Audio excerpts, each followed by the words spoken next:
On a quiet Saturday morning, a man stood in the kitchen of a wooden cabin deep inside a private forest, pouring coffee into a chipped mug, the steam curling upward in the thin morning light, when dozens of armored vehicles surrounded the property without warning. Officers shouted commands, weapons raised, doors kicked open, because the president of a homeowners association 2 miles away had called emergency dispatch and claimed that an armed squatter had taken over a cabin and was holding people inside against their will. 2 hours later, after the dust settled and the dogs stopped barking, investigators confirmed that the entire call had been fabricated from beginning to end. What the woman behind that call did not understand, what she could never have imagined, was that the single road leading into her entire gated community did not belong to the county, did not belong to the state, and did not belong to anyone she could outvote at a meeting. It belonged to a family company that had built the whole neighborhood 70 years earlier and had simply chosen, until that morning, never to mention it. By 8 o'clock the following day, every gate into that community would be closed, and nothing on 4 wheels would move in or out until the truth caught up with the woman who started it.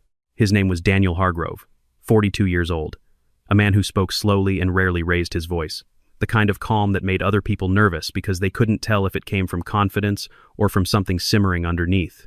He had spent 15 years as a civil engineer, building bridges and water systems in places most people never thought about, before stepping back from fieldwork to oversee a family trust that had quietly accumulated land and infrastructure across 3 counties. He was wealthy in a way that didn't show. No flashy trucks, no designer watches, just a worn flannel jacket and boots that had seen better decades. What he wanted, more than money or recognition, was distance. Distance from boardrooms, from emails, from people who measured worth by how loudly you announced it. So 2 years earlier, he had purchased nearly 400 acres of wooded land an hour outside the nearest town, land that came with a small lake, a stand of old pines, and a private gravel road that wound through the trees like it had always belonged there. On that land, he built a cabin with his own hands, modest by any standard. 2 rooms and a loft, a wood stove for heat, solar panels angled toward the southern sky. He fished in the mornings before the mist lifted off the lake. He read paperback westerns by lamplight. He kept an old generator for the rare power outage and an even older pickup truck that backfired when it started cold. To anyone driving past, he looked like exactly what he appeared to be, a private man who wanted to be left alone with his coffee and his books. What none of his new neighbors knew, what he had never bothered to explain because nobody had ever asked the right question, was that his family's company, Hargrove Infrastructure Group, had laid the very road that connected their entire subdivision to the highway decades before any of their houses existed. The deed sat quietly in a filing cabinet in a downtown office, unread, unchallenged, waiting. His grandfather, a man named Walter Hargrove, had founded that company shortly after returning from military service, starting with little more than a single bulldozer and a contract to grade roads for a handful of new developments springing up on the outskirts of the growing county seat. Over the following decades, Walter's company expanded quietly into water systems, drainage networks, and small bridges, the unglamorous backbone work that made suburban expansion possible but rarely earned anyone public credit.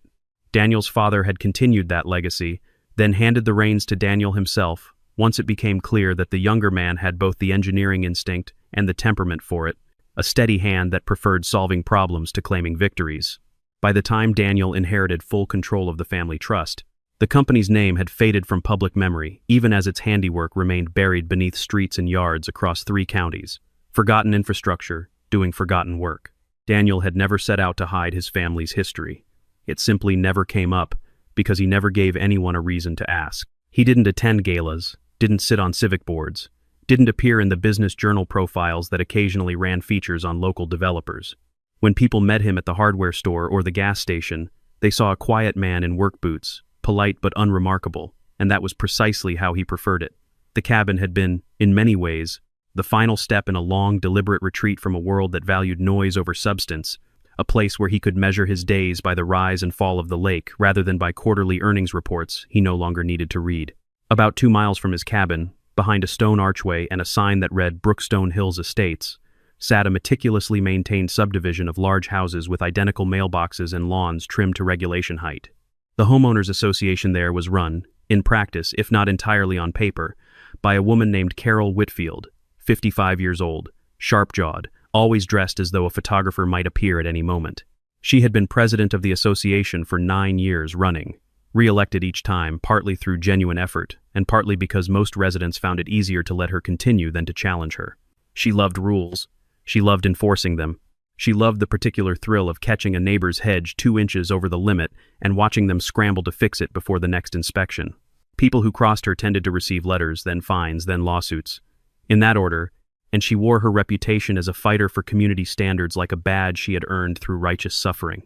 When word reached her that a man had built a cabin in the woods just beyond the association's boundary, on land that wasn't even part of Brookstone Hills, something in her bristled immediately. She didn't know him. She had never spoken to him. But the idea of an unregulated structure existing within sight of her perfectly manicured world offended something deep in her sense of order. She began driving past the turnoff to his road on her morning errands, slowing her car, squinting toward the trees as if she might catch him doing something incriminating. In her mind, a man who chose to live alone in a cabin, who didn't attend community meetings, who didn't introduce himself at the mailbox cluster, was not simply private. He was suspicious. And in Carol Whitfield's worldview, suspicion was something to be investigated, documented, and ultimately punished. It started, as these things often do, with a letter. Carol had it printed on official Brookstone Hills Homeowners Association letterhead. Even though Daniel's property sat entirely outside the association's recorded boundaries, a detail she either didn't check or didn't care to check. The letter cited violations that didn't technically apply to him: an unsightly structure visible from association roads, excessive smoke from a wood-burning stove, an older pickup truck parked in a manner deemed unsightly, and noise from a backup generator that ran perhaps twice a month during outages. Daniel read the letter twice at his kitchen table, set it down, and did exactly what any reasonable person would do. He wrote back a single sentence: "I am not a member of your association, and my property is not subject to your rules." He mailed it the next morning and went back to fixing a leak in his boat. For most people, that would have been the end of it. For Carol, it was an escalation she hadn't anticipated and wasn't willing to accept. The idea that someone could simply decline to be governed by her, that her letterhead and her tone and her 9 years of authority meant nothing to this stranger in the woods, lit something in her that had been waiting for an excuse. She began driving past more frequently, sometimes twice a day, sometimes parking at the edge of the tree line with binoculars resting on her dashboard. She started taking photographs of his property from the public road, the cabin roof visible through gaps in the pines, the old truck, the smoke curling from his chimney on cold mornings. She mentioned him at every association meeting, framing him as a looming threat to property values, a man living off the grid who could be hiding anything behind those trees. Word spread through Brookstone Hills the way it always does in small communities, distorted a little more with each retelling. Some residents found Carol's obsession faintly ridiculous, a private citizen on his own land bothering no one. Others, swept up in her certainty, began to wonder aloud whether the man in the cabin really was hiding something, whether his silence really was suspicious, whether a person who simply wanted privacy could possibly have nothing to hide. A retired schoolteacher named Patricia Owens defended him at a meeting, pointing out that he had broken no laws and owned land outside their jurisdiction. A contractor named Mike Sutton agreed loudly with Carol, saying a man like that gave the whole area a bad name. The neighborhood split quietly into two camps: those who thought Carol was overreacting and those who thought Daniel was hiding something simply because he refused to explain himself, and Carol, sensing she finally had momentum, decided that words alone were no longer enough. The drones came next, small enough to be mistaken for hobbyist toys but flown with unmistakable purpose, hovering low over the tree line on weekend afternoons, their cameras angled toward Daniel's cabin and dock. He noticed the buzzing first, a faint mechanical whine that didn't belong among birdsong and whined through pines, and traced it one afternoon to a quadcopter circling above his boat shed. He didn't bother chasing it off.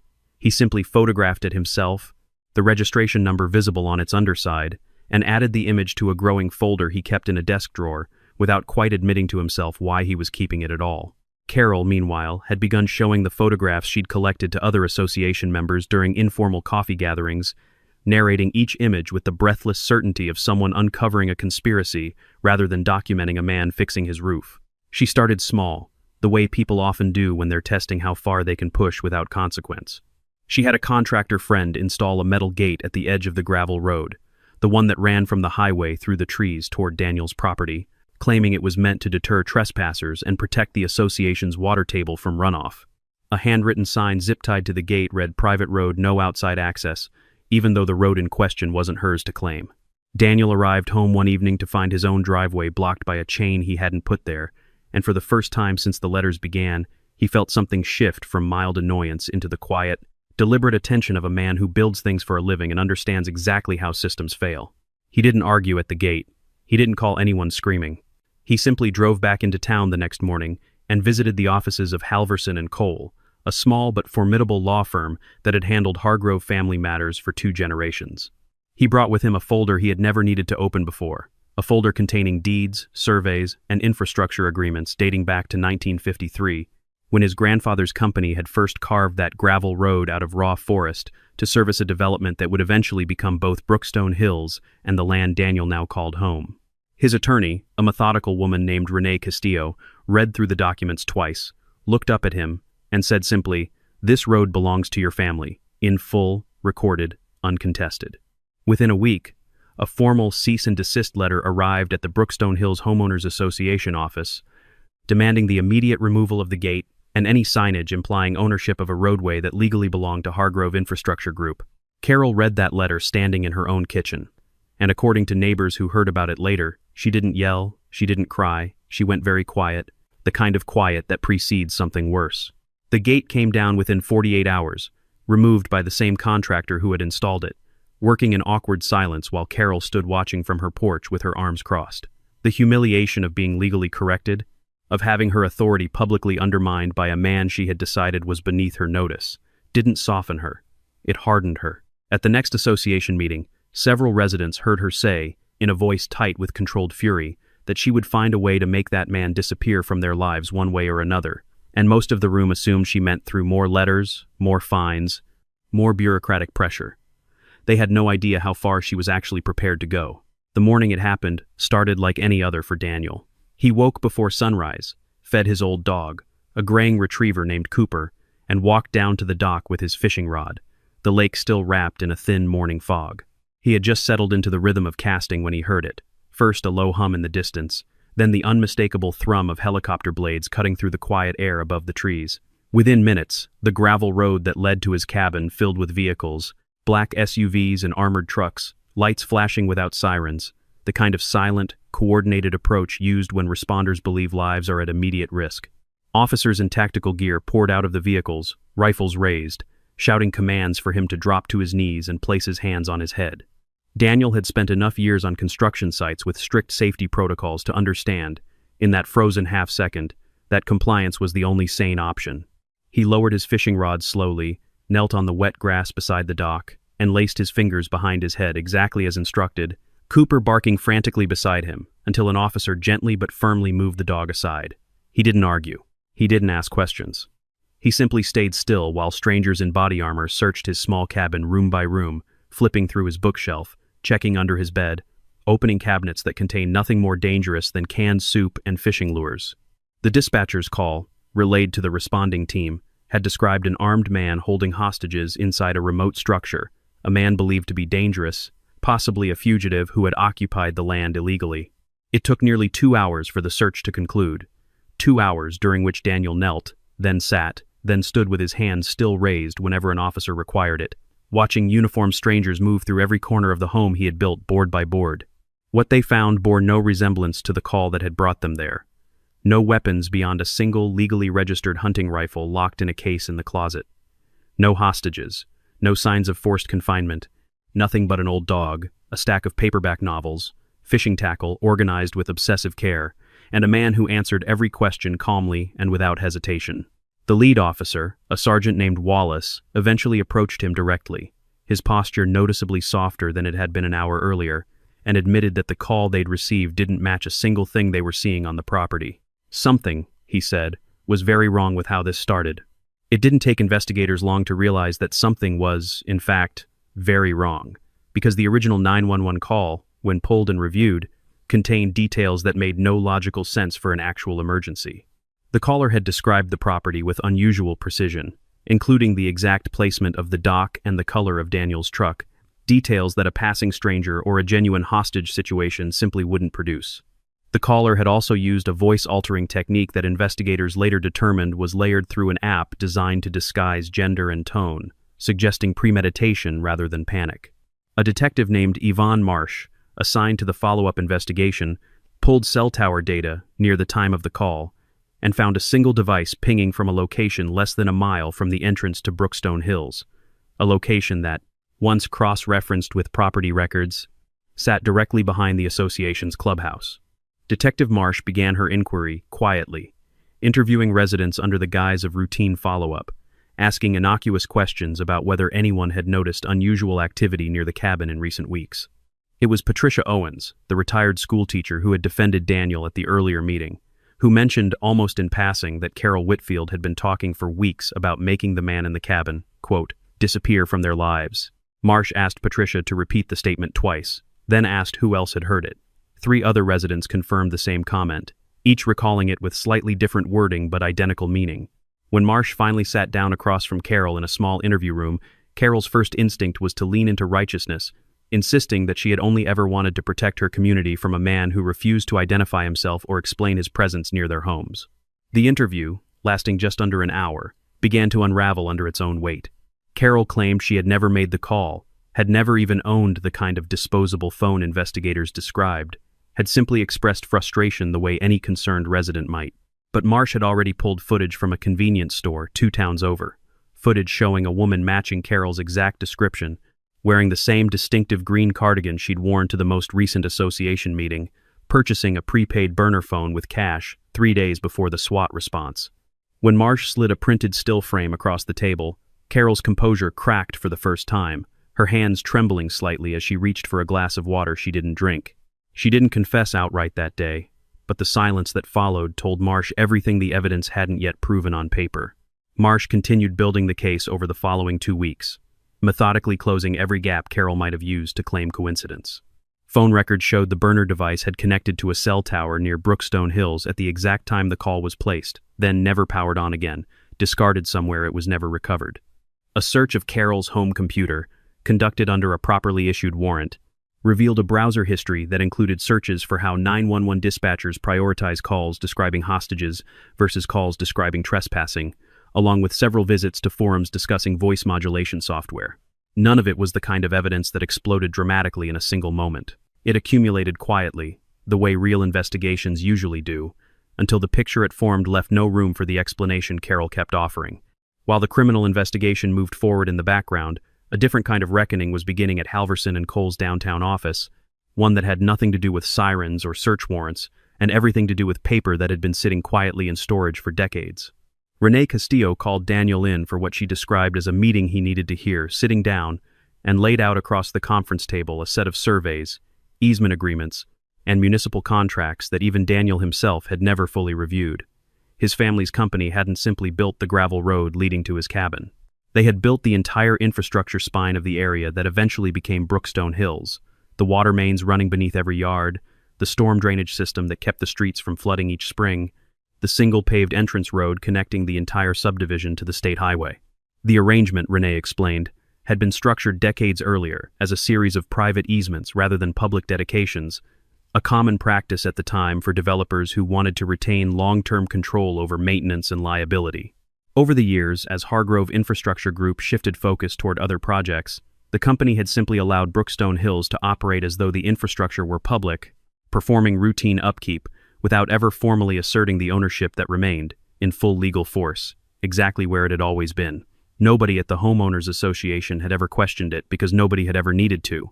The road worked, the water flowed, the drains drained, and the underlying ownership sat undisturbed in a filing cabinet until the morning a woman named Carol Whitfield decided to send armed strangers to a man's front door over a disagreement about a wood stove. Daniel sat quietly for a long moment after Renee finished, turning a pen over in his fingers the way he did when he was working through a structural problem in his head, rather than reacting emotionally to one. He wasn't interested in revenge, not really, not in the dramatic sense people might expect from a story like this. What he wanted was simple, and, in its own way, deeply practical.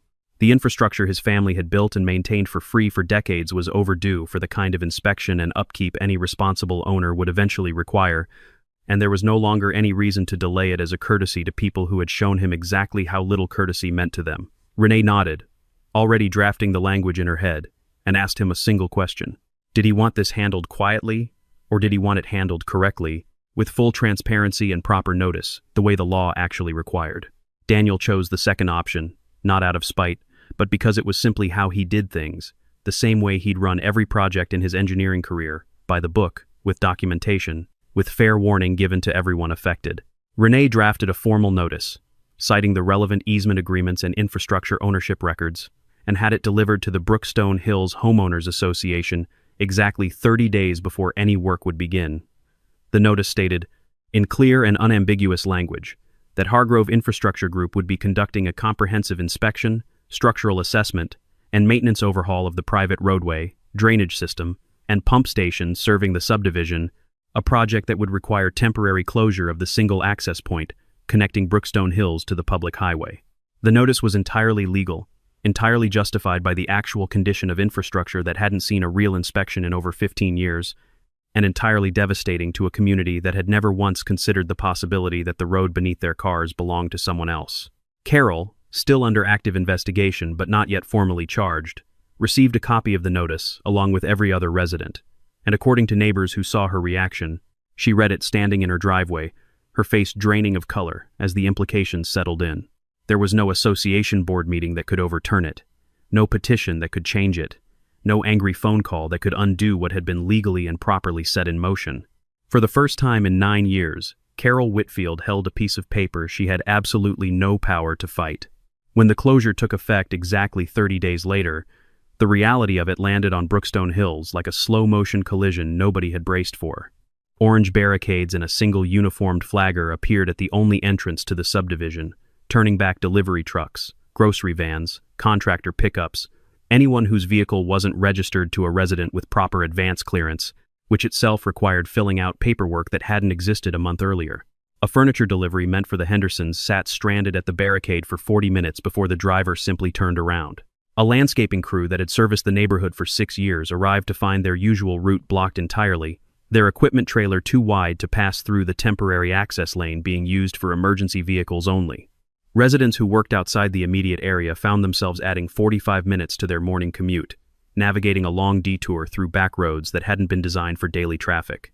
A man named Greg Torres, who ran a small home repair business, missed 3 appointments in a single day because his work van couldn't clear the temporary checkpoint in time. Parents scrambling to get children to school discovered that the bus route itself had to be rerouted, adding nearly half an hour to what used to be a 15-minute ride. None of it was punitive in the legal sense. Every inch of it was justified by genuine inspection needs that Renee Castillo had documented with photographs of cracked pavement and a pump station that hadn't been serviced since the previous decade, but the cumulative effect on 600 households was immediate, disruptive, and impossible to ignore. A woman named Diane Foley, who ran a small catering business out of her home, lost an entire weekend's worth of bookings when her refrigerated van couldn't make it past the checkpoint in time for a client's anniversary party. An elderly resident named Arthur Klein, who relied on a weekly visit from a home health aide, found himself without assistance for 3 consecutive days until the association scrambled to arrange a temporary walking route through the woods for essential personnel. Small frustrations compounded into larger ones, and within the closed loop of the subdivision, conversations that once revolved around lawn care and holiday decorations turned almost entirely toward a single, urgent question: who was responsible for this? And why had nobody warned them sooner that the ground beneath their daily routines belonged to someone else entirely?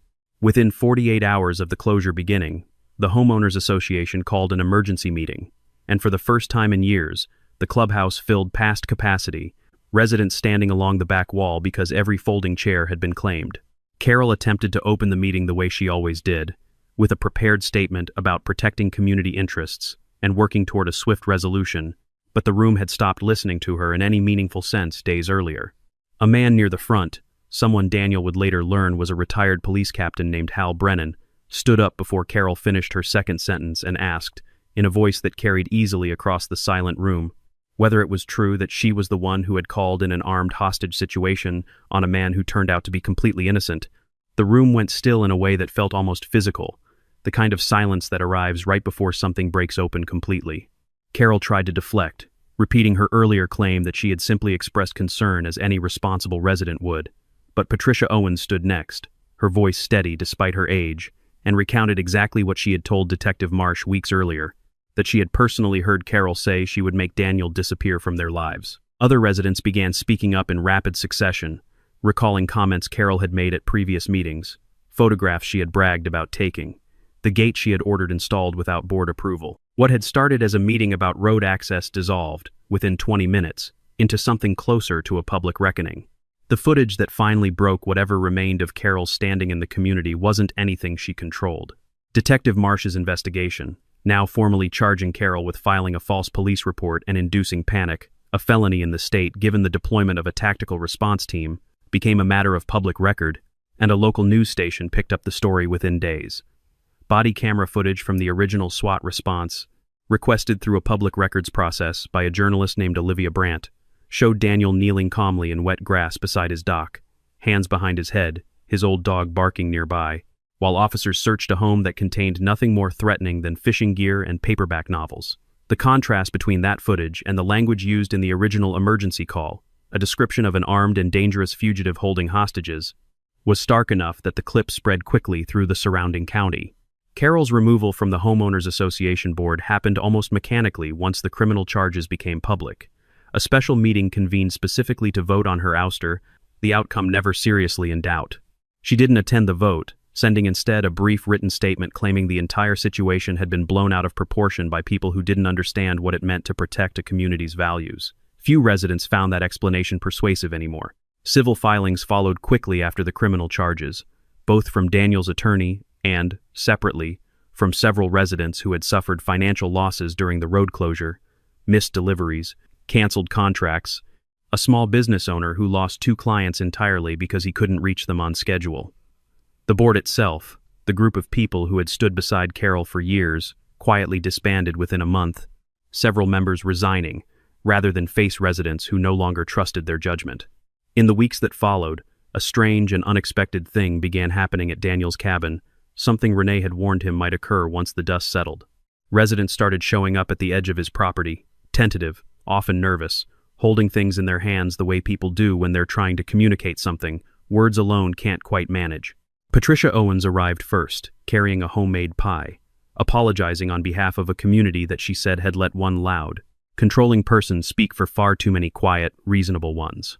A young couple, the Hendersons, the same family whose furniture delivery had been stranded at the barricade weeks earlier, came by with their 2 children, the father shaking Daniel's hand and admitting he'd believed Carol's version of events without ever once questioning it. Daniel listened to each apology with the same calm patience he brought to everything else, neither rushing to forgive nor holding on to resentment longer than it deserved. He understood something most people in Carol's wake didn't fully grasp yet, that her downfall hadn't actually been his doing in the way the neighborhood seemed to assume. The road closure that disrupted their lives so completely hadn't been engineered as punishment, hadn't been timed for maximum damage, or designed to humiliate anyone specific. It had simply been overdue maintenance, postponed out of courtesy for years, finally allowed to proceed on its own schedule once there was no longer any reason to keep extending that courtesy to people who had shown, through Carol, exactly how little they valued it themselves. When Renee Castillo asked him, near the end of the legal proceedings, whether he wanted to extend the closure further, perhaps press the advantage while public sentiment so clearly favored him, Daniel shook his head almost immediately. He had never wanted leverage over 600 families who, for the most part, had done nothing wrong except trust the wrong person to speak for them. He instructed Renee to draft a separate agreement, one that would allow temporary, supervised access through a secondary maintenance road his family had built decades earlier for utility crews, a gravel path wide enough for residents to use while the main road's repairs continued, offered entirely free of charge. The only condition was that any future infrastructure agreement between Hargrove Infrastructure Group and the Brookstone Hills community would be negotiated formally, in writing, with the association no longer permitted to assume ownership or control over property it had never actually possessed. The new Homeowners Association Board, elected hastily in the aftermath of Carol's removal, accepted the terms without hesitation, grateful for an arrangement that could have been far harsher than it turned out to be. Hal Brennan, the retired police captain who had spoken up so directly at that pivotal meeting, became the new association president, and one of his first official acts was drafting a formal letter of apology to Daniel, signed by the new board and circulated for any resident who wished to add their name. Nearly 400 signatures appeared on that letter within 2 weeks, a number that struck Daniel less as vindication and more as quiet evidence that most people, given the chance, preferred decency over the kind of manufactured fear Carol had spent years cultivating among them. Carol Whitfield's case moved through the court system over the following months with the kind of grinding inevitability that legal proceedings often have, slow at first, then suddenly final. She pleaded no contest to the charge of filing a false police report, a decision her attorney recommended given the overwhelming evidence, including the burner phone purchase, the voice-altering software found on her home computer during a search, and the testimony of multiple residents who corroborated her stated intent in the weeks before the call. The judge, a measured woman named Constance Reyes, did not appear moved by Carol's repeated insistence that she had only ever wanted to protect her community, noting from the bench that endangering an innocent man's life through a fabricated armed hostage scenario was, in her words, a profound betrayal of exactly the kind of community trust the defendant claimed to be defending. The sentence included probation rather than jail time, a decision that disappointed some residents who felt the punishment didn't match the gravity of what could have happened that morning at the cabin, an armed response team confronting an unarmed man, any number of small miscalculations away from a tragedy.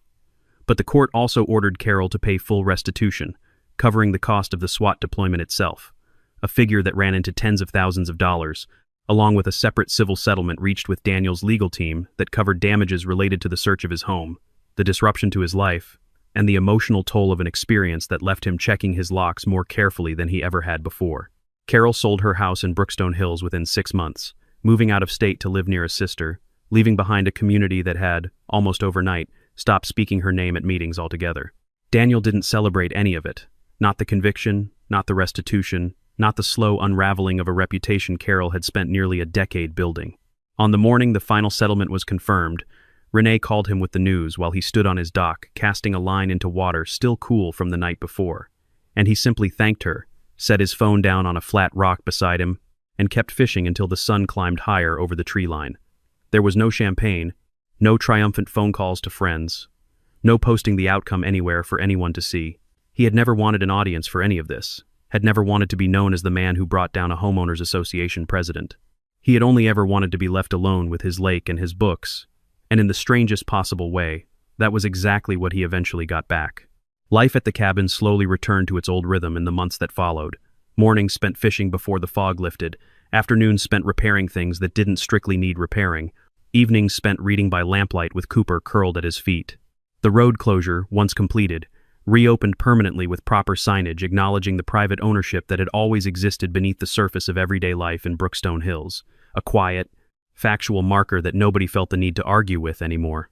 Residents waved when they passed him on the road now, where once they had stared, and occasionally a neighbor would stop to ask, almost shyly, whether he needed anything, whether the cabin had everything it required for the coming winter. One Saturday afternoon, nearly a year after the SWAT vehicles had first appeared on his road, the Henderson family returned, this time without the tension of an apology hanging over the visit, just a casual afternoon stop with a basket of fresh blueberry muffins their youngest had insisted on baking himself.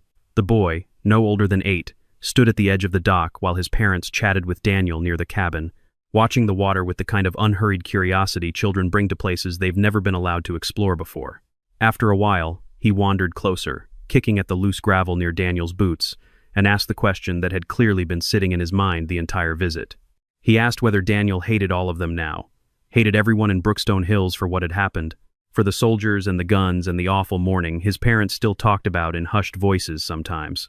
Daniel knelt down to the boy's height, the way he might examine a cracked foundation before deciding whether it needed repair or simply time, and considered the question with the same seriousness he gave everything else.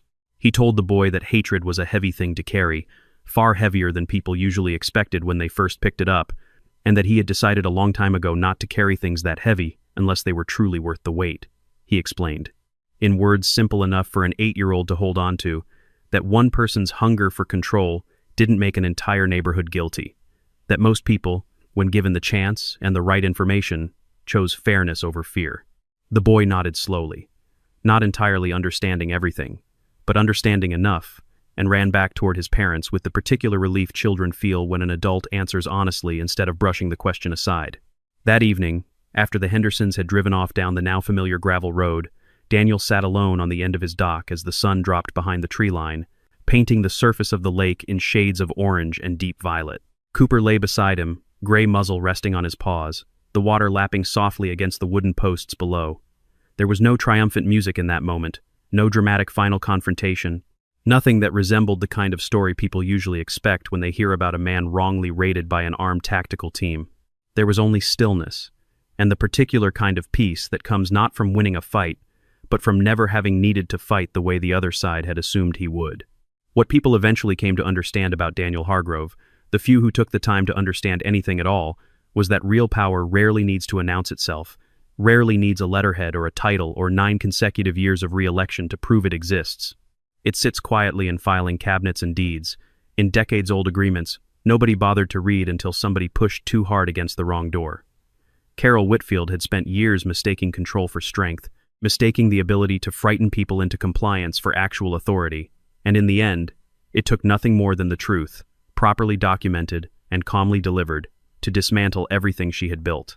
Daniel never raised his voice once, through any of it, not at the gate, not on his knees in the wet grass, not in a single meeting with his attorney. He simply let the facts speak, the way well-built structures always eventually do, regardless of who tries to stand in their way. There was a particular irony in how it had all unfolded, one that Renee Castillo pointed out to him over coffee months after the case had closed, sitting across from him at a small diner halfway between his cabin and her office. Carol had spent 9 years building her authority on the idea that rules existed to be enforced rigidly, without exception, regardless of context or consequence to the people standing on the other side of them. She had wielded that philosophy as a weapon against anyone who didn't fit neatly into her vision of an orderly, controlled community. And in the end, it was that same rigid insistence on rules, applied correctly and without exception by someone who actually held the legal standing to enforce them, that brought her entire world down around her. She had taught the lesson herself, long before she ever became its final pupil. Detective Marsh closed her file on the case not long after the sentencing, but she mentioned to a colleague, in an observation that later made its way back to Daniel through Hal Brennan, that it was one of the more unusual investigations of her career, precisely because the wronged party had never once asked her to move faster, never once pressured the department for a particular outcome, never once seemed interested in anything beyond an accurate accounting of what had actually happened. Most people in his position, she said, wanted blood. He had only wanted the record corrected. That distinction, small as it seemed, had shaped everything that followed. From the measured tone of the legal notices to the quiet generosity of the temporary road, he'd offered residents free of charge, while the real repairs were underway. The new Homeowners Association, under Hal Brennan's steadier hand, eventually formalized a working relationship with Hargrove Infrastructure Group that neither side had ever bothered to establish properly in all the decades the arrangement had existed informally. Annual inspections were scheduled and documented. A modest maintenance fee, far lower than what private contractors would have charged, was agreed upon to keep the road, drainage, and pump systems in proper working order going forward. It was, in its own unglamorous way, exactly the kind of arrangement that should have existed from the very beginning, the sort of quiet, functional partnership that never makes headlines but keeps a community running smoothly for another 70 years. Nobody talked about it much at meetings anymore. There was nothing left to argue over.